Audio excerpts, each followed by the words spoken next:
¿Cómo están? Mi nombre es Arturo Ferrari. Bienvenidos a La Sentencia.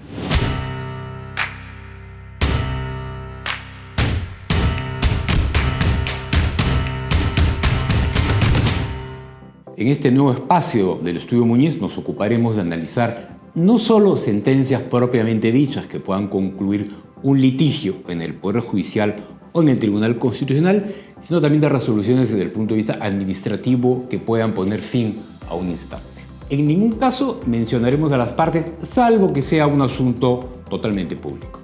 En esta oportunidad nos vamos a ocupar de una resolución directoral de la Dirección General de Transparencia, Acceso a la Información Pública y Protección de Datos Personales. ¿Qué hizo esta resolución? Mejor dicho, ¿qué hizo la dirección a través de esta resolución? Fue sancionar a una empresa por recopilar, lo voy a leer exactamente, datos personales mediante medios fraudulentos, desleales e ilícitos. Hay otras dos sanciones en la resolución, pero solamente nos vamos a centrar en este punto. Vamos a focalizar en este aspecto, ¿no? Para ello hemos invitado a Alex Sosa, socio del Estudio Muñiz y director del área de Publicidad, Consumo y Privacidad. ¿Qué tal, Alex? Muchas gracias. ¿Qué tal? Gracias por la invitación. ¿Qué sucedió exactamente aquí? Si nos concentramos en el extremo, ¿no?, sobre el cual se va a desarrollar esa entrevista, voy a decirlo de una forma general, ¿no?, porque además es una conducta que podría ser un poco recurrente o que podría presentarse en muchos casos en la actualidad, ¿no? No son pocas las empresas en las que en el proceso de postulación, ¿no?, de futuros colaboradores utilizan a una tercera empresa para que ésta recabe antecedentes judiciales, policiales y penales, entre otras informaciones. Sin autorización del postulante. Por iniciativa propia hablas de la empresa. Y acá viene el tema que muy bien señalas, ¿no? De hecho, muchas veces el enfoque va por el lado del consentimiento, pero aquí estamos frente a una figura distinta, ¿ok? Ojo, los antecedentes policiales, judiciales y penales son datos personales, ¿ok? Dentro de nuestra regulación de datos personales existe el principio de legalidad, el cual establece que nadie va a poder recabar, tratar datos personales que provengan de fuentes ilícitas, desleales o fraudulentas. Es decir, estamos en un escenario distinto, ¿no?, a lo que es la figura del consentimiento. Entonces, ¿por qué? Porque cuando tenemos un postulante, por ejemplo, en el caso en concreto, ¿no?, a un puesto laboral, es él, como titular del dato personal, el que debe hacer entrega de esos antecedentes judiciales, policiales y penales, ¿no?, si en virtud del principio de proporcionalidad, que podría ser, ¿no?, es necesario para el desarrollo de este proceso. Solamente un temita más. Es el titular del dato personal, ¿no?, el que debe proporcionar esta información, este dato, o la autoridad pública competente. A eso iba. Si el postulante no entrega, ya quedará a juicio de la empresa considerarlo o no. Por repente es un requisito que está presentando que entregues tus antecedentes. Yo no los entrego, ya quedará a juicio de la empresa excluirlo o no. En el punto hablabas, ese último punto que mencionabas de la autoridad. La empresa que fue sancionada habla del Certiadulto, que es este certificado del Ministerio de Trabajo, que dice, según ella, no es ilegal requerir antecedentes judiciales policiales por la existencia de este certificado. Claro, lo que sucede es que en este argumento de defensa, ¿no?, un argumento de defensa inteligente sin duda, ¿no?, lo que se busca es demostrarle a la autoridad de que esta es información que proviene de una fuente pública y que por lo tanto cualquiera podría tener acceso. De hecho, este punto ha sido luego desarrollado por algunas opiniones consultivas independientemente de esta resolución. Y es importante tener claridad sobre este aspecto, ¿no? ¿Por qué?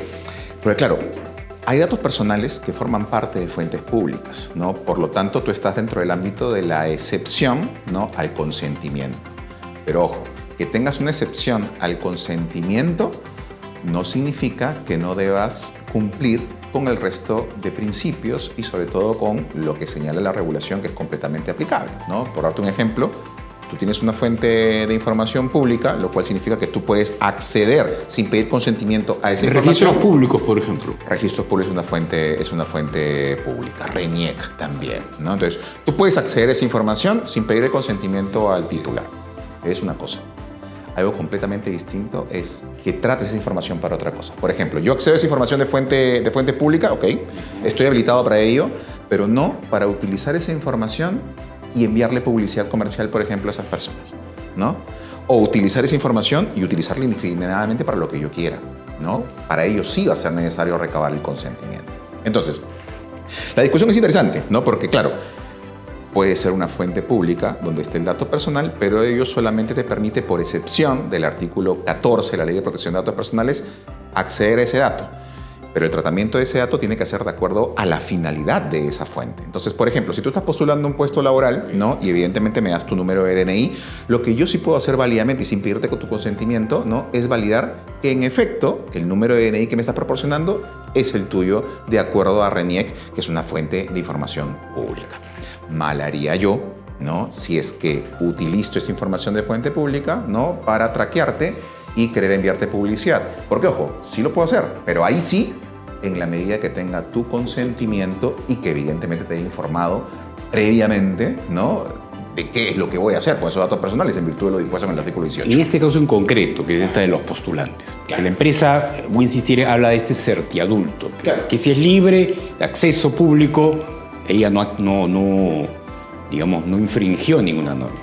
Claro, lo que pasa es que, a ver, ¿no? O sea, como digo, es un argumento de defensa interesante, ¿no? Pero que lo que busca, ¿no? Es decirle a la autoridad, oye, esta información no tiene un origen ilícito porque puedo conseguirla incluso de esa manera. Exactamente. Y acá la autoridad lo que le dice es, ojo, yo no estoy discutiendo, yo no estoy yendo a discutir este tema. Lo que estoy discutiendo es que, además, con evidencia, ¿no? Tengo que estás utilizando a una tercera empresa que es la que te está proporcionando los antecedentes penales, judiciales y policiales de tus postulantes. Entonces, ¿qué tenemos acá? Que es una empresa, Como hay varias, ¿ah? como hay varias, sin duda, que te está proporcionando esos datos personales, pero es una fuente ilícita porque eso no proviene del mismo titular o de la autoridad pública competente, que es dentro del marco de sus funciones, ¿no? La que tiene que decidir cuándo o no hace un requerimiento de dicha información o emite esa información. Utilizó ese argumento un poco para eximirse de la sanción que podría en ese momento, pensaba la empresa, recaer. Argumento inteligente, como te digo, ¿no? Pero que finalmente la autoridad creo que sale bien, ¿no? Al decirle, oye, espérate, ¿no? O sea, independientemente de lo que muy bien estás señalando, por un lado, en lo que quieres demostrar que sería información de acceso público, lo cierto acá es que yo he podido constatar, ¿no? Que hay una empresa que es la que te proporciona esos antecedentes judiciales, penales y policiales, que son datos personales, provienen de un origen ilícito porque no te lo ha proporcionado el titular del dato y tampoco una entidad pública dentro del marco de sus competencias. O sea, está bien, te dice, ok, lo de certiadulto, pero has recurrido a una empresa a la que no has debido acudir para recopilar esta información. Exacto. Y ya luego, opiniones consultivas, como te señalaba, incluso una de este año, la autoridad ha señalado que es el titular del dato personal en un proceso de postulación, no un puesto laboral, no es el que te tiene que entregar esos antecedentes. Ok, ¿qué conclusiones podemos sacar de este dato en concreto, de este caso en concreto, de lo que ocurrió con esta empresa? Una conclusión creo que bastante directa, ¿no? Si estamos en un proceso, ¿no? de evaluación de postulantes y es necesario por proporcionalidad, ¿no? dentro del marco de esta relación laboral que va a existir o que puede existir, solicitar información sobre los antecedentes penales, judiciales y penales, ¿no? que esta información se le requiera al postulante, al titular del dato personal, quien es el que debe proporcionar esa información. Con eso te eliminas una contingencia fundamental, ¿no? Entonces, eso es algo que nos debe quedar bastante claro. Ya hay sanciones de por medio, en este caso, opiniones consultivas que dejan bastante claro este asunto.